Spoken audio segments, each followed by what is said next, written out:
Welcome to Judge News. Let's see what happens when the judge hears this case.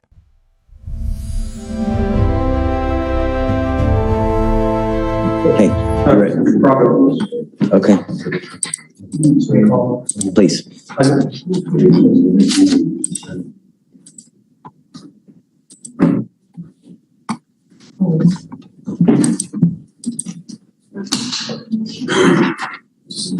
I need your help.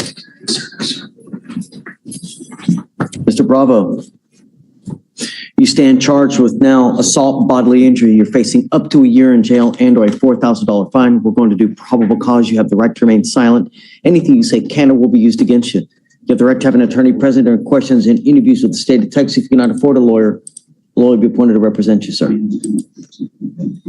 On April 15th at 5454 Washington Avenue, officers were dispatched an assault in progress involving weapons call at Clutch Bar parking lot. Lorenzo Castillo was arguing with an individual in the parking lot. He's at a, wait. He's at a bar? Parking lot. It's a restaurant too, but he was the designated driver, but they didn't say he was intoxicated or anything like that. To Clutch Bar, but it was the parking lot of it. Officers were able to detain two other co-defendants, Isaac Bravo and Carlos Ventura, based on witness statements. Complainant one stated that the defendant, Lorenzo Castillo, swung at him first and he defended himself. The co-defendants then began beating him up at the same time, but was able to see how many more suspects were beating him up at the same time. Complainant one stated that he did feel pain as well to press charges. Complainant one had major injuries to his face and was checked out on scene by HFD, but did not want to get transported. Complainant two knows Lorenzo Castillo, the co-defendant. Complainant two stated that the defendant and several other suspects were beating on her boyfriend and she was hugging her boyfriend in attempts to defend him. Complainant two stated she was also struck by several punches by the defendant, Lorenzo Castillo, and other suspects.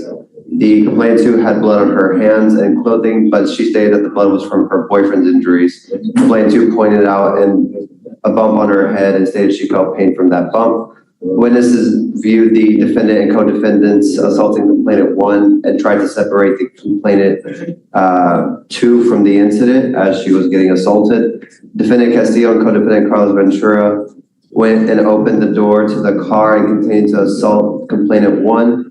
Witness one stated that the defendant is a family friend and he knows the defendant's aunt. Witness two, who stated that the complainant and him were walking towards a Clutch Bar and had a verbal argument with the defendant and co-defendants, but was able to de-escalate the situation. And later on that night, that is when the complainant was ultimately assaulted by the defendant and the co-defendants on scene. Significant injuries, you said, huh?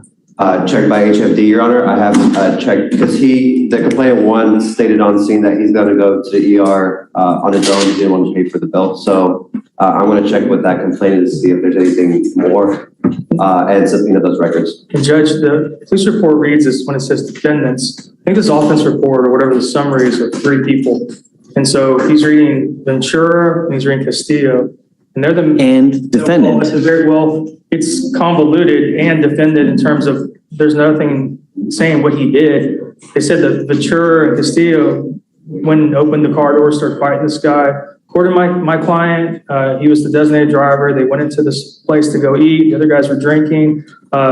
They had an argument with these people before going into the place. And when they come out, the argument ensues for whatever reason. My client says he tried to break it up and then the fight ensues. So that's where we're at. Like I said, he didn't, he was just in the middle of everything, but and the police report kind of reads like that. But I asked you to do one thing. What did I ask you to do?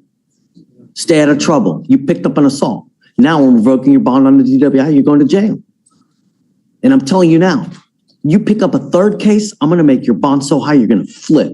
You understand? I'm ordering you now not to have any contact with any of these people whatsoever. No weapons, no driving, anything. You understand? Let me see. I hope that there was not a bail order or there was a affidavit that you signed promising us you wouldn't drive, because then I'm going to have a contempt hearing. His license is good. One ALR hearing. Judge, who's this on? Bravo. All right. So he goes with you now, and then I'm going to set the bond at 5,001 on the DWI, and then that's it. You know what? Hang on to this, because I think they checked this in with you, Joe. Because I don't know, I'm going to Washington for like a conference. I don't know who this is. Right, is that right? They'll be with his property, right? Yeah. Okay, I'm gonna call you. So, no contact, no weapons, or the other bunkers? So I'm gonna have him now he'll be monitored because, Okay. yeah, so don't even worry about it. It'll be with Jeremiah. So now I'm gonna put a curfew on him. He can't go out in the middle of the night. No contact with the co-defendants. Treat him like a little child.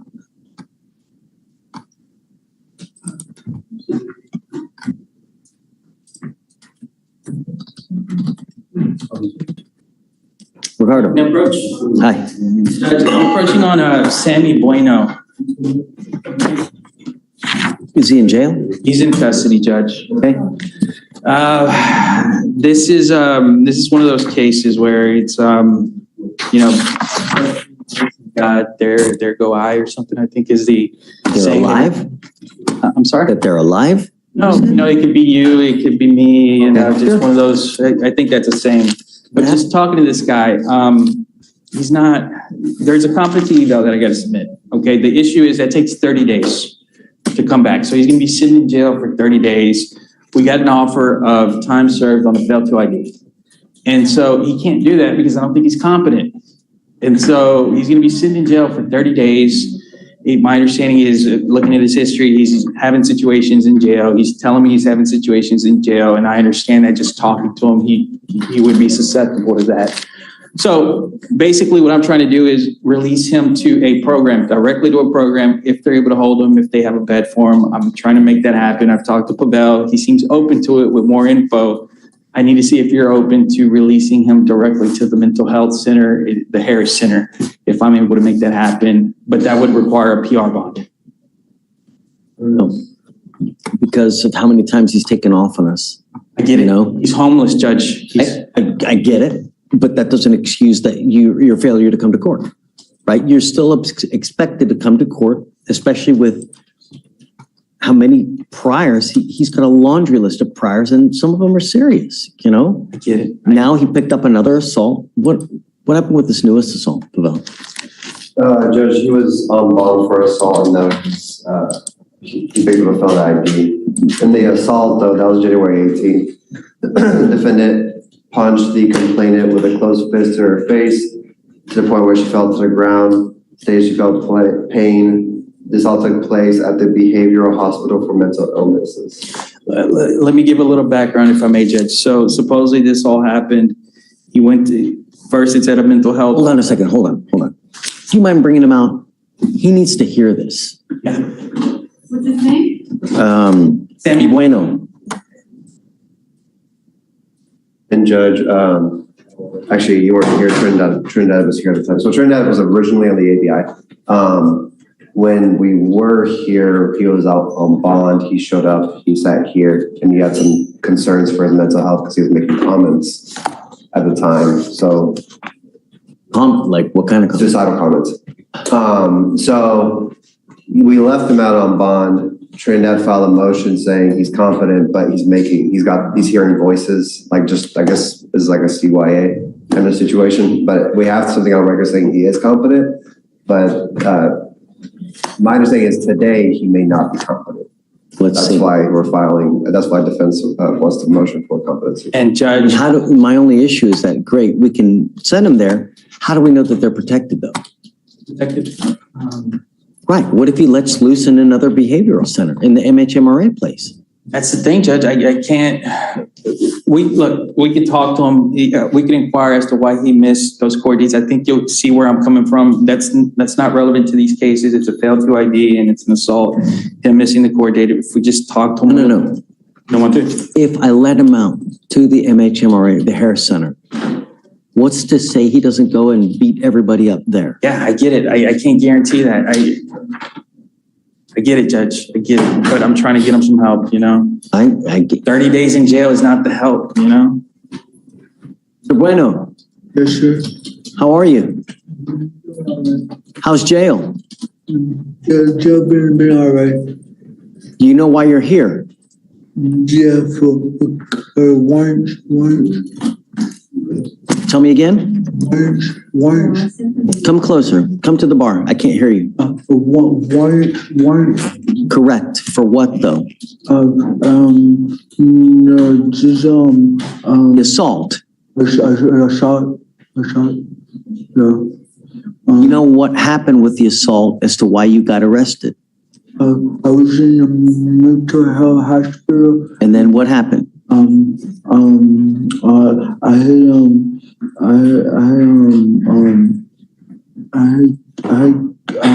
Judge, No, he's getting it.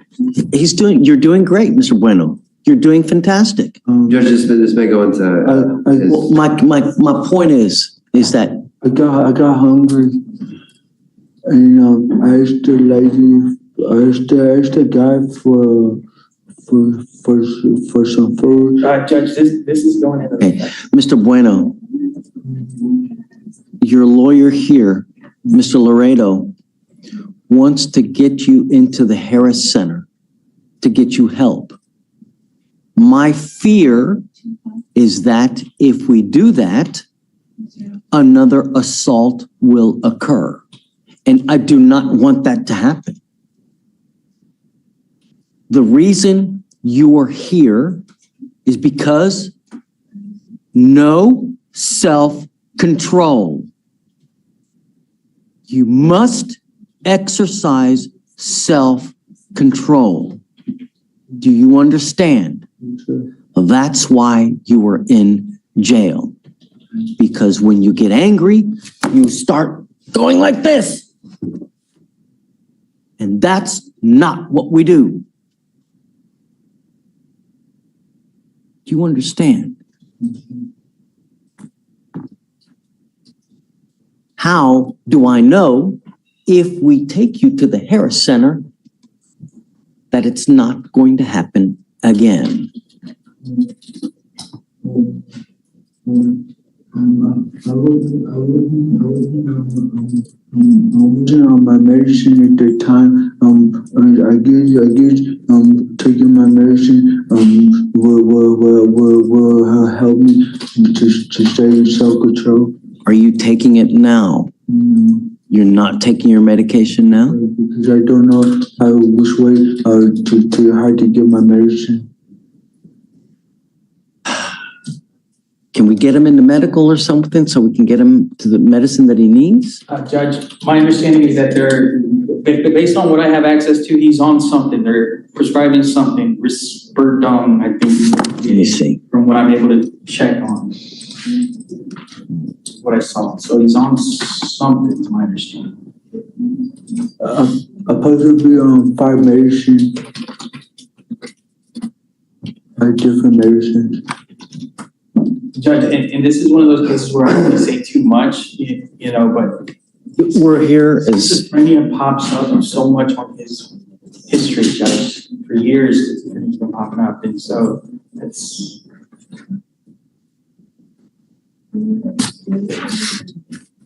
The only reason I say that, I'm trying to get him some help, Judge. I mean, Mr. Bueno, I want to get you into the Harris Center, but I want the people at the Harris Center protected. I don't want you to do anything like what happened at the other place. Do you understand? I will give you one chance, but if you fail me again, you will be stuck with me in jail for a long time. I will only release him to the Harris Center. And we need to know that when you speak to the people at the Harris Center, that he knows that they know about the tendencies so that they are protected as well. so if I could just give you an update on why I'm proposing this, Judge. I did this in Court 6 maybe 3 weeks ago. The way this happened was it was kind of the same situation where he needed help. I get in contact with somebody in the MAC. They tell me supposedly there's different programs or stuff. I explain to them what's needed. They make it happen with the Harris Center. We release him directly to the Harris Center, and then he gets his help. And then I'm okay with that. okay. And But like I said, only if he gets released to them and they pick him up and they take him directly there. right. right, that's what we were able to do last time, and that'd be the expectation this time as well. Okay, I'm okay with it. Okay, so I'm gonna roll it to like, what's today, Wednesday? So Friday? perhaps reach out to Brad Morris so that we can get into like a mental health PTI or perhaps something like that to that caliber, not necessarily a PTI or what, however they want to craft it. I don't care, Got it. but that they release them directly to the Harris Center. Okay, I think I was kind of on board depending on what they say, but I'll keep working to that. Judge, I think we should hold off on the PR bond until we have something set in stone. I'm not giving them a PR bond today, of course. I thought that was, No. I thought that was the direction where we're going. No, No. nope. Not until I know Yeah, where sure. we signed the document Sure. and we have a releasing document to the actual Harris Center. Yeah. That's only until that. My only concerns were, once we, I can file the order, but basically the Harris Center will just say, we don't have a basis to hold. We're not ready yet. Yeah, Not so. ready. It's too premature. And that's where I'm That's getting, the route. yeah, that's where I'm getting in contact with Max, sure, and everything else, so I have answers for you guys, and with the idea that he's Yeah. gonna be taken care of over there, and I'll come back with you guys, but everybody's on board, it seems like, so. Yes. Okay. Mr. Bueno, self-control. Yes, self-control, I'm gonna try to learn to do that, self-control. That's why everybody's in jail, because they have no self-control. Start doing that self-control. Good. Good things will happen then. Yes, sir. Okay. Thank you, sir. All right, Judge, thank you for the opportunity. All right, Sam, I'll talk to you in a minute. Yes, Paradone is for schizophrenia.